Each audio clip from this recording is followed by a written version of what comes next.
Good morning, welcome back. My today's topic is the freedom struggle of 1857. मैं ये मानती हूँ कि ये जो वीडियो है या ये जो टॉपिक है ये अपने आप में इंडियन के जो नेशनलिज्म वाली फीलिंग को बहुत हायर लेवल पर शो करती है। ठीक है, तो हम इस टॉपिक को स्टार्ट कर रहे हैं। Before 1857 CE, the East India Company had to face opposition from the provincial states, princely states, farmers and tribal soldiers continuously.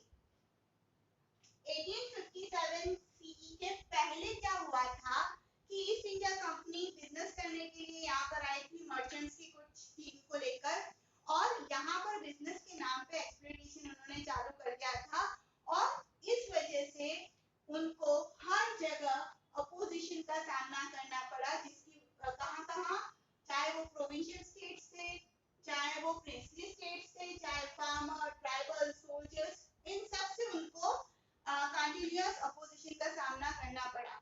But in 1857 में क्या हुआ? The Britishers had to face a joint revolt of the Indian for the first time. यहाँ पर 1857 में ही, है ना, joint revolt इसलिए बोला गया है क्योंकि जब फार्मर को प्रॉब्लम हुई तो फार्मर ने मूवमेंट किया। ठीक है, जब बिजनेसमैन को प्रॉब्लम हुई तो उन्होंने रिवॉल्ट किया। ठीक है, जब किसी ट्राइबल को प्रॉब्लम हुई तो उन्होंने अलग से रिवॉल्ट किया, जब किसी सोल्जर को प्रॉब्लम हुई तो उन्होंने अलग रिवॉल्ट किया। बट 1857 में ट्राइबल, पीजेंट, फार्मर्स, स्टेट्स के, प्रिंसली स्टेट्स के राजा महाराजा, इन सब ने एक साथ मिलकर रिवॉल्ट किया और इसीलिए ये रिवॉल्ट काफी फेमस भी हुआ। इन विनायक दामोदर सावरकर बुक, वीर सावरकर की एक बुक जिसका नाम था इंडियन वॉर ऑफ इंडिपेंडेंस में विनायक दामोदर सावरकर ने इस स्ट्रगल को, 1857 के स्ट्रगल को the first war of Indian independence बोला, है ना, कि ये शुरुआत है क्योंकि सब ने जॉइंट रिवॉल्ट यहाँ पर किया था। तो ये किसकी शुरुआत थी? फर्स्ट वॉर की शुरुआत हो गई थी, मतलब उसको बोला गया है फर्स्ट वॉर ऑफ इंडिपेंडेंस। ठीक है, अब ऐसा क्या हुआ कि फार्मर्स, सोल्जर्स, प्रिंसली स्टेट्स के लोग, कॉमन पीपल, यहाँ तक कि ब्रिटिशर्स के अंडर में काम करने वाले इंडियन, उन्होंने मिलकर ये रिवॉल्ट चालू किया। तो आइए देखते हैं reasons of freedom struggle of 1857.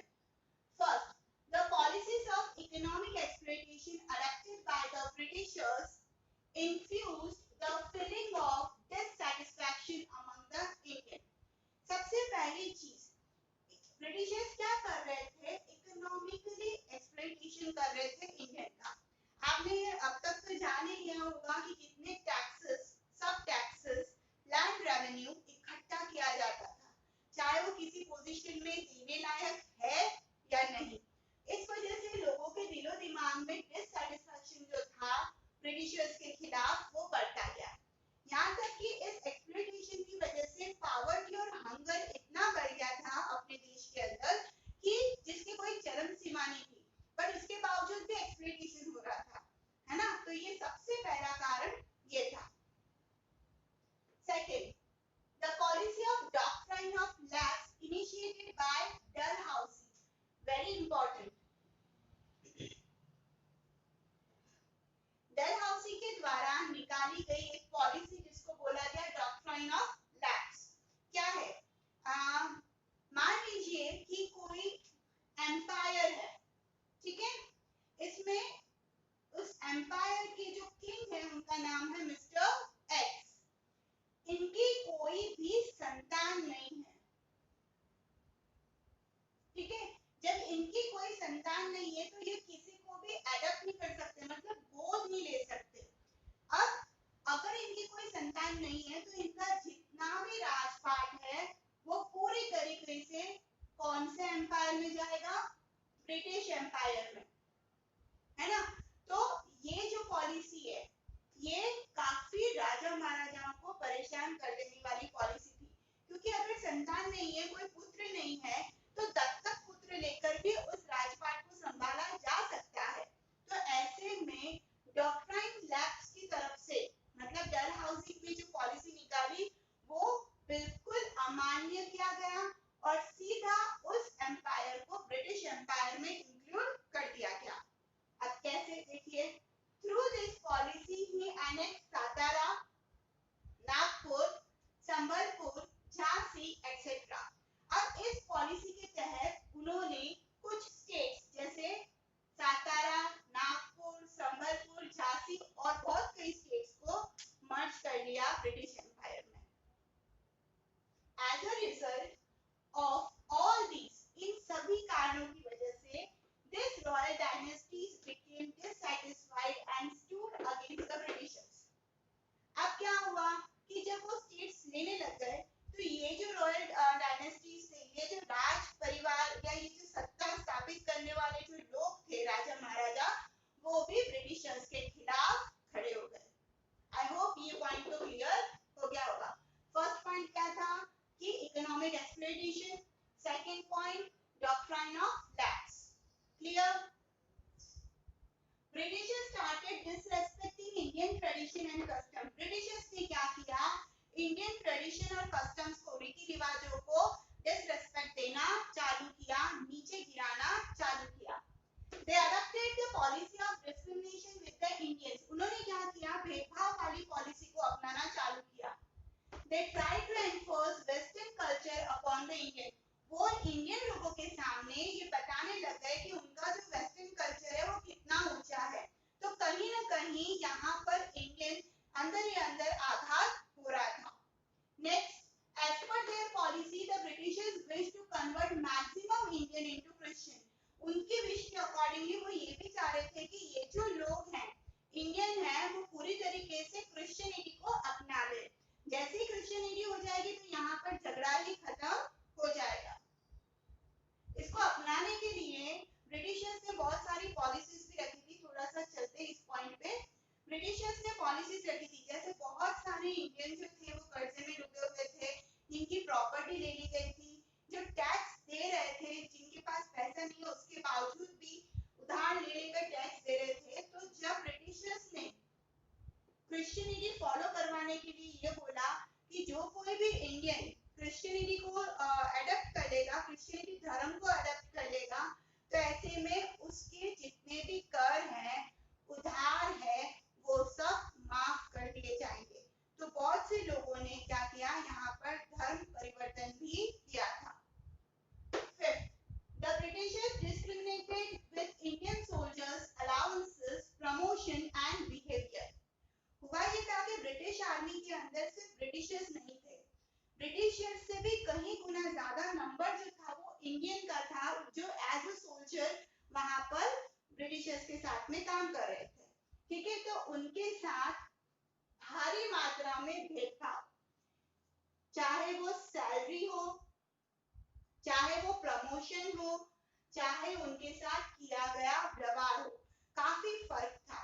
मान लीजिए सेम पोस्ट पर एक ब्रिटिशर है और दूसरे सेम पोस्ट पे जो ये ब्रिटिशर है उसी पोस्ट पे एक इंडियन है, तो इस ब्रिटिशर्स को रेस्पेक्ट दिया जा रहा है और उसी पोस्ट वाले इंडियन को डिसरेस्पेक्टफुली देखा जा रहा है, बोला जा रहा है।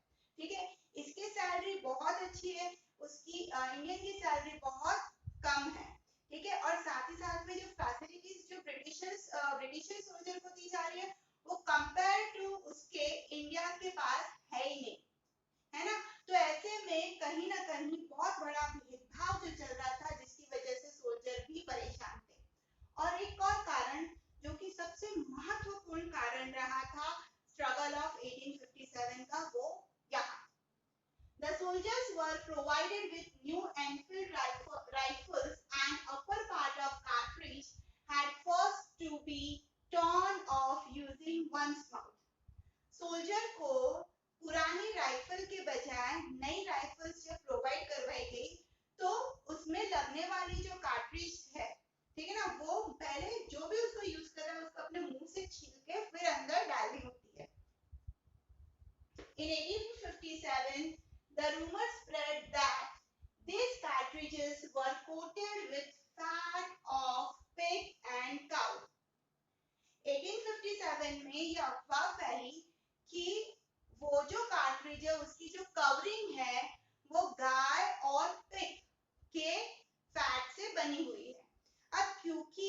सोल्जर्स में सिख थे, हिंदू थे, मुस्लिम थे, तो यहाँ पर उनका धर्म उनको ये चीज की परमिशन नहीं दे रहा था, क्योंकि ब्रिटिश आर्मी के अंदर हिंदू, मुस्लिम और सिख तीनों ही थे। तो यहाँ पर काऊ का फैट लगा हुआ कार्ट्रिज जो कि मुंह से छीलना पड़ता है, हिंदू ने मना किया, क्योंकि पिग मुस्लिम के लिए अपवित्र है, तो वो मुंह से छीलने के लिए कार्ट्रिज मुस्लिम ने भी मना कर दिया। ड्यू टू दिस इंसिडेंट, अब ये जो मना कर दिया, बट उनको जब वो फोर्सफुली करवाया जाने लग गया और नहीं करने पर जो पनिशमेंट दिया जाने लग गया, उसकी वजह से सोल्जर्स के दिल दिमाग में पूरी तरीके से ब्रिटिशर्स के खिलाफ रोष भड़क उठा और ये गुस्सा स्ट्रगल ऑफ 1857 में निकाला गया। People became eager to struggle against colonial rule, और इसीलिए न चाहते हुए भी यहाँ पर इंडियंस ने क्या किया, कॉलोनियल रूल के खिलाफ एक मुंह तोड़ जवाब देने की सोची और ये स्ट्रगल चालू किया। आई होप ये जितने भी रीजन यहाँ पर बताए गए हैं आपको समझ में आ गया होगा। पढ़ते रहिए, कमेंट करते रहिए, लाइक करते रहिए, और अगर कोई भी डाउट है तो मुझसे पूछते रहिए। Thank you.